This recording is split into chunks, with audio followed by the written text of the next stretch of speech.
This is my update for Russian military operations in Ukraine for August 8th, 2022. Let's start by taking a look at the map. Russian forces are making incremental progress all the way from Siversk in northern Donbas all the way down to Avdiivka. This is right outside Donetsk city. And as a matter of fact, Russian forces, I don't think were planning on breaking through there. But it seems that either Ukrainian defenses overall are just collapsing, or Ukraine was siphoning troops off from that area for their offensive outside of Kherson. Now, let's talk about Kherson. Last week, the Western media was divided. Some of them were reporting that the offensive had already begun. Others claimed that it was going to begin any moment this week. The Western media, it seems, divided again between Ukraine is still preparing for the offensive and now that Russia is the one about to launch an offensive and in the direction of Mykolaiv. Mykolaiv is a port city that Russia needs to take on their way to Odessa and then Transnistria, which I really do think is the plan. I'm not sure if they're going to launch it now. I would imagine that they would like to secure the Donbas region first, but who knows? There's articles like this one from the UK Times. Showdown looms in Mykolaiv as Putin scrambles to save face. And this article is desperately trying to depict Russia as in dire straits, that this Ukrainian offensive is imminent. But even this article quotes Ukrainian soldiers as saying they don't have any artillery to fight the Russians with. I mean, they have it, but not nearly enough to fight the Russians. And then the article, this is what they say. There are signs the Russians are planning their own push to encircle the city of Mykolaiv. And then there's this Sky News article. Ukraine war set to enter news phase, Ministry of Defense warns. And it says Russian forces are almost certainly massing in the south in preparation for a possible attack. The Ministry of Defense has said, with the heaviest fighting set to shift to a 350-kilometer front line from near Zaporozhye to Kherson in Ukraine. So again, which is it? Is Ukraine launching this offensive, or is Russia launching an offensive in this area? But to be fair, Ukrainian forces attacking those bridges over the Dnieper River, connecting Kherson to the East Bank and lines of communication to Crimea, that was technically shaping operations. I don't know what forces Ukraine may have in the area. I don't know what capabilities they might have, but that's the problem. What forces do they have left without compromising their defenses in the east? And even if they were somehow able to take Kherson, the whole city, they would be stuck at the river. They would not be able to cross the river.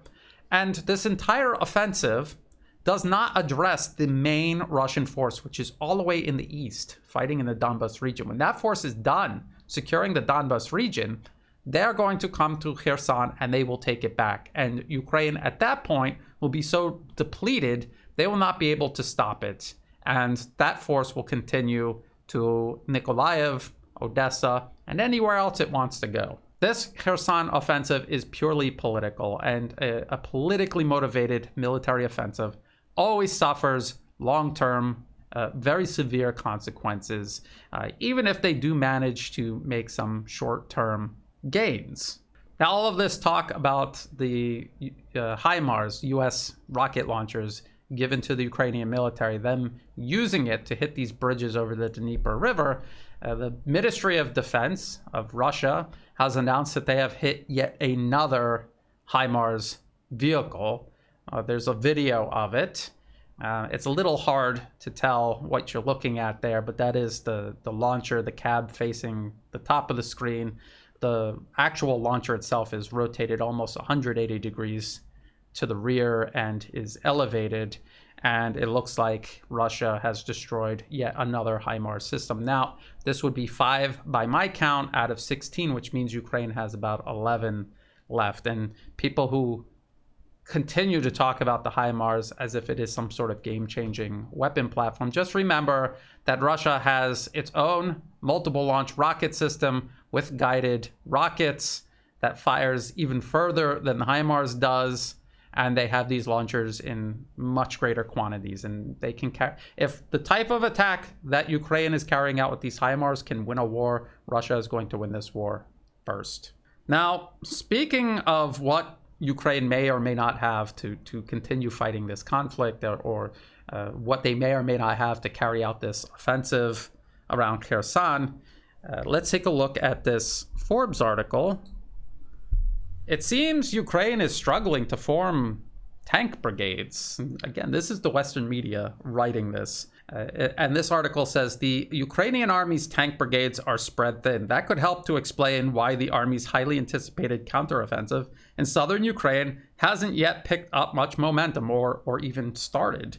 It also says it's not totally clear exactly how many tank brigades the army has. Maybe 6, maybe 5, maybe fewer. The Ukrainian army has a habit of keeping undermanned, practically non-existent units on paper and occasionally touting them in the media. And then the Western media will hear this and they will repeat it. And this is why you still have large numbers of people in the West who think Ukraine is winning. It also says, in 5 months of hard fighting, the Ukrainians have lost around 230 tanks that analysts can confirm. But they've captured 280 Russian tanks and also have acquired around 300 fresh tanks from foreign allies. Of course, it's likely many tanks have sustained damage and await repair. Even so, Ukraine, in theory, has more tanks now than it did before the war. And of course, these analysts figuring out these numbers, these are your open source intelligence people who have been lying throughout this entire conflict. And they use open source intelligence as a way to sell their war propaganda. Obviously, they are wrong about the number of tanks that Ukraine has lost. They have lost way more than 230 tanks. And this Forbes article ends by saying, but a tank without a trained crew is just a lump of metal and rubber. Thousands, perhaps tens of thousands, of Ukraine's best soldiers have been killed or wounded since Russia attacked in late February. Their skills and experience aren't easy to replace. Now, that's certainly true. It takes over half a year to train an entry-level tank operator. And then a tank crew includes at least 3 crewmen, and that includes a tank commander. And a tank commander takes years for them to gain the experience and the technical knowledge needed to lead a tank crew successfully and efficiently on the battlefield. So that's certainly true. But Forbes is claiming that they have all of these tanks, but all of their tankers are dead. That seems to be what they're inferring. How did that happen? What actually happened was that the tank crews are dead because they got blown up inside their tanks, and their tanks are gone also. Ukraine lost way more than 230 tanks. They lost most of their tanks, and they have virtually nothing left. Not only is the West not supplying enough supplies, weapon systems, vehicles to the Ukrainian military to keep up with their losses, but now it turns out that what they are sending Ukraine is not even making it to the front lines. Now, for months, the Russian media, the Russian government said Ukraine was selling their weapons, their equipment that they were getting from the West on the black market, and this was dismissed as Russian propaganda. Well, now we have this CBS News article, why military aid to Ukraine doesn't always get to the front lines. Like 30% of it reaches its final destination. 30% is a minority of the equipment is reaching the front lines. The CBS News article says the bulk of these weapons and military supplies make their way to the border of Poland, where US and NATO allies quickly ferry it across the border and into the hands of Ukrainian officials. That's where US oversight ends.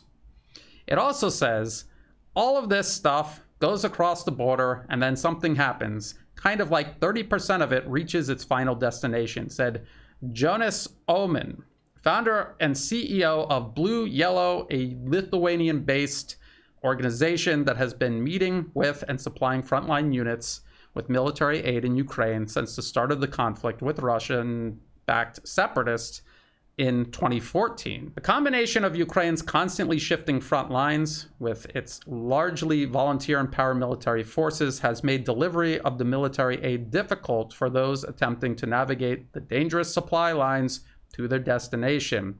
Some have raised concerns about weapons falling into Ukraine's black market, which has thrived on corruption since the collapse of the Soviet Union. Again, Russia has claimed that the Ukrainian government, especially after 2014, was incredibly corrupt and could not be trusted and was a danger to the Ukrainian people and to Ukraine's neighbors. And again, this was dismissed as Russian propaganda.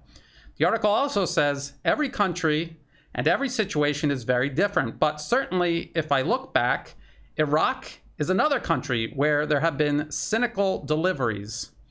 We saw a lot of weapons come in 2003 with the US-led invasion of Iraq. And then 2014 happened when ISIS took over large parts of the country and took over large stocks of weapons that had been meant for Iraqi forces, said Donatella Rovera, a senior crisis advisor for Amnesty International, who has been monitoring human rights violations in Ukraine. And we'll talk about some other Ukrainian human rights violations here in just a moment. But this is a very predictable disaster. Everyone had warned when the West announced they were going to flood Ukraine with weapons that you were flooding one of the most corrupt countries on earth, a country whose administration oversees a military with literal Nazis in its ranks. And I don't mean like a few Nazis here and there, entire units made up of Nazis operating under Nazi flags. That's what the US was dumping weapons into. It was a very predictable disaster. It was a disaster Russia warned the West about, and now it's a disaster that even the West is admitting to. And now it's odd that the Western media is admitting to all of this, isn't it? And Amnesty International also, its role in confirming all of this in terms of this aid not reaching the front line. It's very odd. Amnesty International exists to cover up human rights violations by the US and its allies and to fabricate claims against US enemies. So when they come out and they start doing this, people have theorized that the US is looking for an off-ramp. It's also looking for a scapegoat. And the Ukrainian administration, they are going to be the ones left with the blame. That's what it really looks like. So it's odd that Amnesty is involved in this. It's also odd that Amnesty very recently admitted that the Ukrainian military is essentially using the population as human shields. Let's take a look at this. This is from Amnesty International's official website. Ukrainian fighting tactics endanger civilians. This is what Amnesty International says. Ukrainian forces have put civilians in harm's way by establishing bases and operating weapon systems in populated residential areas, including in schools and hospitals, as they repelled the Russian invasion that began in February. Amnesty International said today, I have been seeing videos on social media, on Telegram, since this conflict began of Ukrainian soldiers in kindergarten classrooms, using kindergartens as bases of operation. Okay, I have seen that with my own eyes, and I was told that that was Russian propaganda somehow. Now Amnesty International is confirming it. Such tactics violate international humanitarian law and endanger civilians as they turn civilian objects into military targets. The ensuing Russian strikes in populated areas have killed civilians and destroyed civilian infrastructure. We have documented a pattern of Ukrainian forces putting civilians at risk and violating the laws of war when they operate in populated areas, said Agnes Kalamard, Amnesty International Secretary General. Being in a defensive position does not exempt the Ukrainian military from respecting international humanitarian law. And this is just the tip of the iceberg in terms of Ukrainian atrocities during this conflict. When I do these updates on the situation in Ukraine, I usually cite Pentagon briefings, the Department of Defense, the US Department of Defense. And in a lot of these briefings, you will hear some senior defense official talk about how Russia is deliberately killing civilians, deliberately attacking civilian targets. The Pentagon knew all along that this was what Ukraine was doing, that they were hiding in classrooms, they were hiding in hospitals, and that's why you would see one of these structures hit by Russia, because Ukrainian military forces were occupying those structures. It was not serving as a school, it was not serving as a hospital, it was serving as a military base. Russia attacked and destroyed the military base. And we know the Pentagon knew this because all the way back in March, this article by the Washington Post from March, about a month into the conflict, Russia has killed civilians in Ukraine. Kiev's defense tactics add to the danger. So this is something that the whole West collectively knew Ukraine was doing from the very beginning. This is what the Washington Post reported in March. Over the past month, Washington Post journalists have witnessed Ukrainian anti-tank rockets, anti-aircraft guns, and armored personnel carriers placed near apartment buildings. In one vacant lot, Post journalists spotted a truck carrying a Grad multiple rocket launcher. The Washington Post also said, the Ukrainian military has a responsibility under international law to remove their forces and equipment from civilian populated areas, and if that is not possible, to move civilians out of those areas. If they do not do that, that is a violation of the laws of war, because what they are doing is they are putting civilians at risk, because all that military equipment are legitimate targets. That was the Washington Post in March. Now we have Amnesty International confirming it. And all along, the Pentagon was covering it up. Not only covering it up, not addressing it, not putting an end to it, along with the government in Ukraine, they were also lying about it and blaming Russia for it. So people need to be aware of this. And the next time the Western media accuses Russia of something, just remember this story that now Amnesty International, all of these months later, is finally coming out with. And Amnesty International for months has been covering up a whole host of Ukrainian atrocities carried out during this conflict. It really looks like the West is trying to find some sort of off-ramp. They're fully preparing to shift all of the blame onto the Ukrainian government, the Ukrainian military. That's what all of this is. This is them setting all of that up. Whether they go through with it or not, I don't know, but that seems to be what they're setting up.